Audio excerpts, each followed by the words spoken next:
আসসালামু আলাইকুম। আমি ময়মনসিংহ কোরিয়ান ল্যাঙ্গুয়েজ ট্রেনিং সেন্টারের পক্ষ থেকে কৃষিবিদ ফারুক আহমেদ।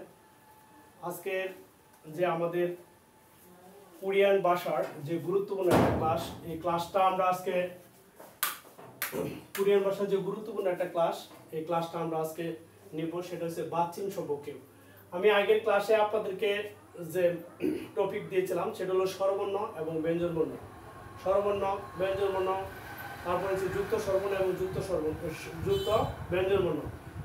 স্বরবর্ণের সাথে যুক্ত স্বরবর্ণের সম্পর্ক এবং ব্যঞ্জনবর্ণের সাথে যুক্ত স্বরবর্ণের সম্পর্ক, যুক্ত স্বরবর্ণের সাথে যুক্ত ব্যঞ্জনবর্ণের সম্পর্ক। এই সম্পর্ক বা সমন্বয়টা আমরা শিখিয়েছিলাম। আজকের ক্লাসে আমরা শেখাবো বাচ্চিম। কোরিয়ান ভাষায় বাচ্চিম খুব গুরুত্বপূর্ণ একটা অধ্যায়।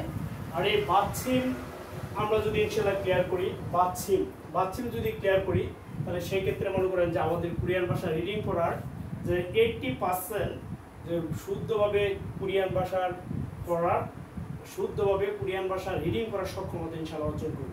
আজকে আমাদের ক্লাস নাম্বার 3।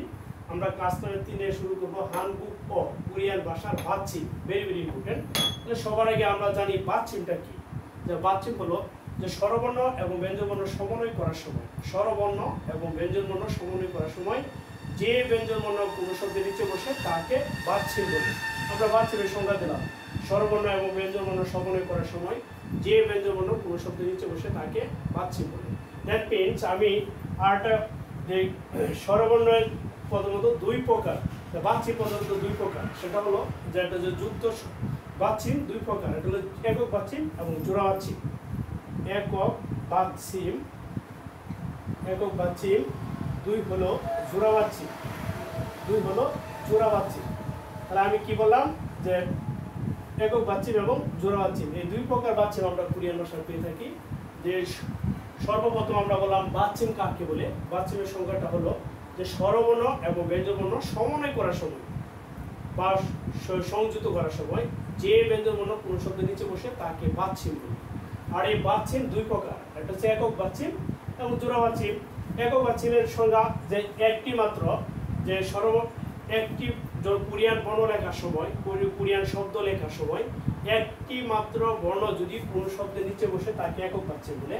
যেমন উদাহরণ হিসাবে যেমন মান, এটা হচ্ছে আমাদের মান মানে 10,000, এটা হলো একক বাচ্চিম। যেমন সন একক বাচ্চিম। এই সন মানে হচ্ছে 1000, মান মানে 10,000, ছন 1000।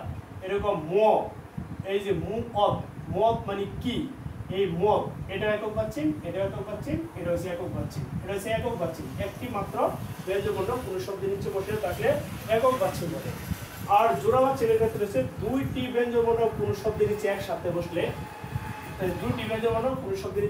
একসাথে বসলে সেটা কি বলা হয়, সেটা হচ্ছে জোড়া বাচ্চিম। যেমন উদাহরণস্বরূপ হিসেবে আমরা যাচ্ছি, যেমন ইক দা, এই যে ইক দা, এই ইক দা মানে বেশি, তাহলে সে ইক দা, এই ইক দা অর্থটা হলো আমার পড়া, এই পড়া।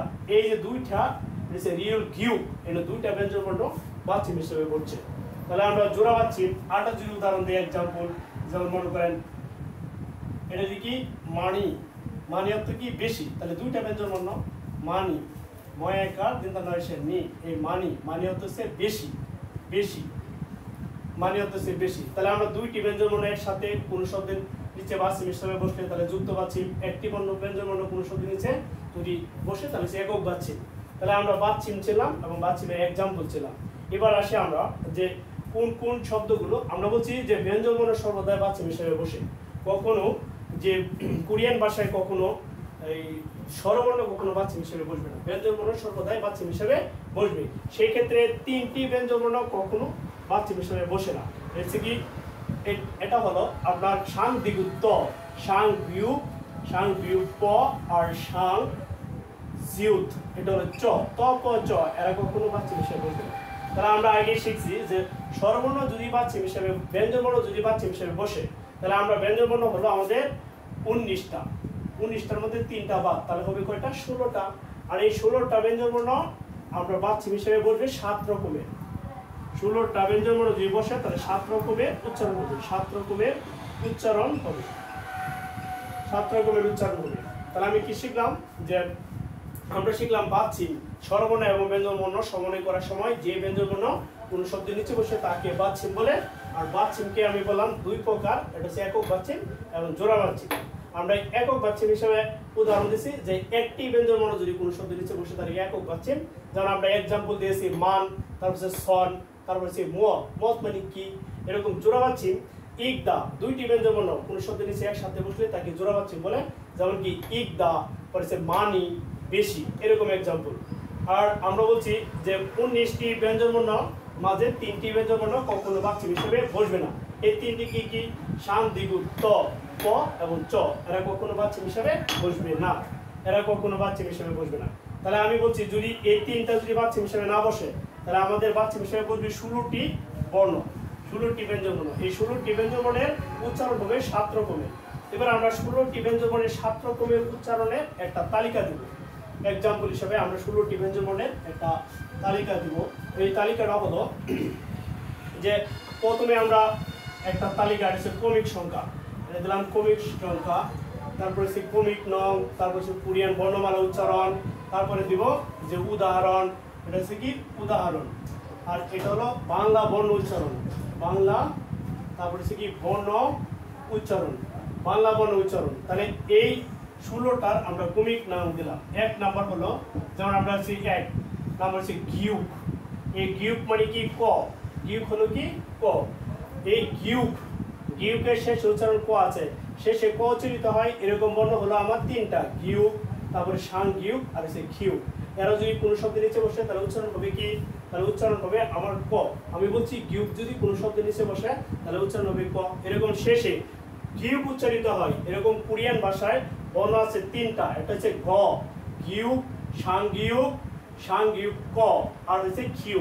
এই যে সবার শেষে কি আছে? উচ্চারণের শেষে ক আছে। তাই এরা যদি কোনো শব্দের নিচে বসে 3টা, তাহলে আমার উচ্চারণ হবে কি? ক। যেমন মায়াকার মা, ক, মাক, মাক। যদি মনে করেন আক কিউব দে তাহলে হবে আক, আক। যদি এক্সাম্পল হিসেবে আমরা যদি এটা কি সু আ, তারপরে যে সাং গিউব দে তাহলে হবে সু আক, এই যে সু আক।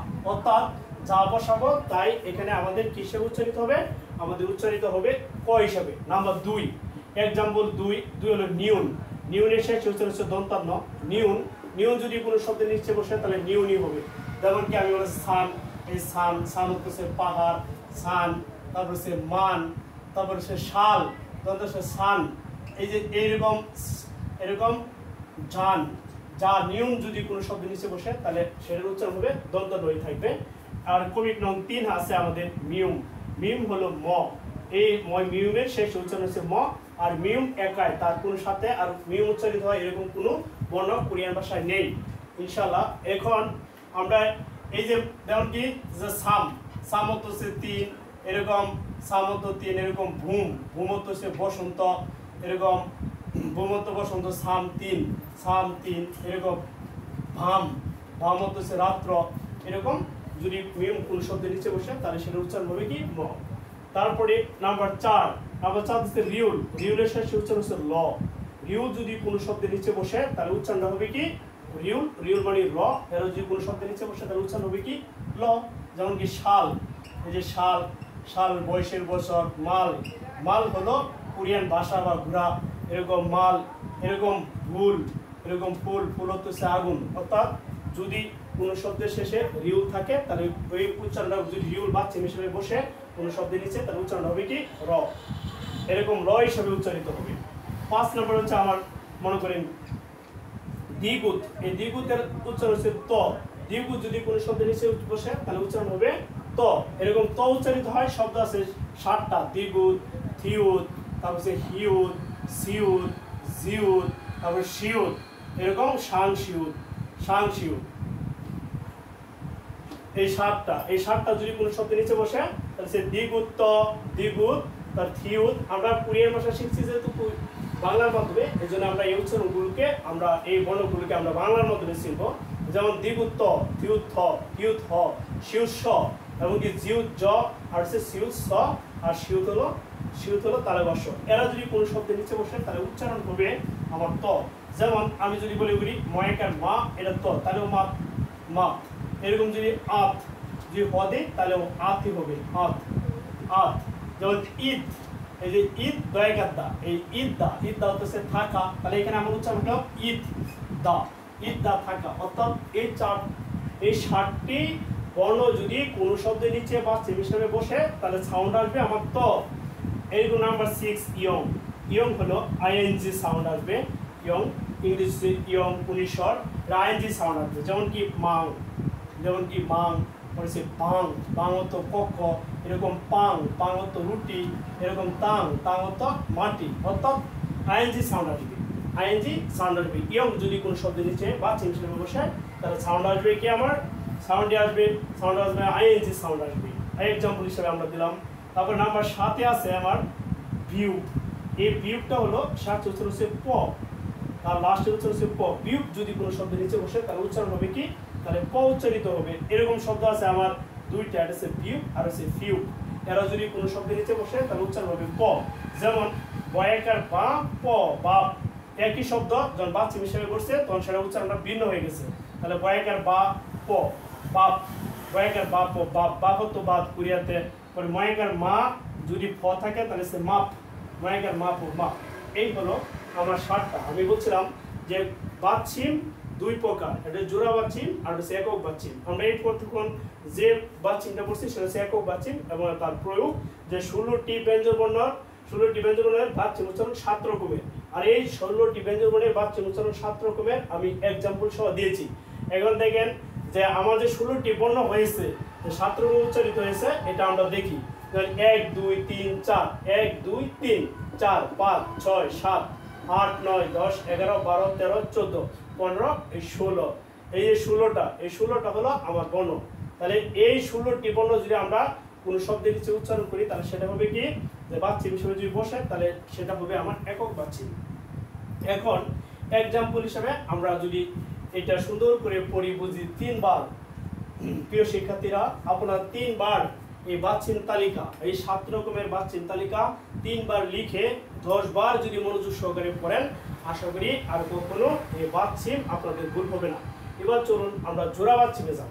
যে জোড়া বাচ্চিম, যেহেতু বাচ্চিম 2 প্রকার, একক বাচ্চিম পড়েছি, এখন আমরা যাব জোড়া বাচ্চিম। জোড়া বাচ্চিমে আমি আগে সংজ্ঞাটা দিয়েছিলাম, যে সংজ্ঞা হলো এক্সাম্পল সহ আমি একটা সংজ্ঞা দিয়েছিলাম যে 2টি ব্যঞ্জনবর্ণ যদি কোনো শব্দের নিচে একসাথে বসে তাকে জোড়া বাচ্চিম বলে। এই জোড়া বাচ্চিমের অনেকগুলো রুলস আছে, তারপর সহজ সরল রুল হলো যে আমি মনে রাখা সহজ কৌশল, রিউল গিউ আর হচ্ছে রিউল মিউম, রিউল ফিউ, এই রিউল ফিউ, রিউল মিউম, রিউল গিউ, রিউল মিউম, রিউল গিউ আর রিউল ফিউ।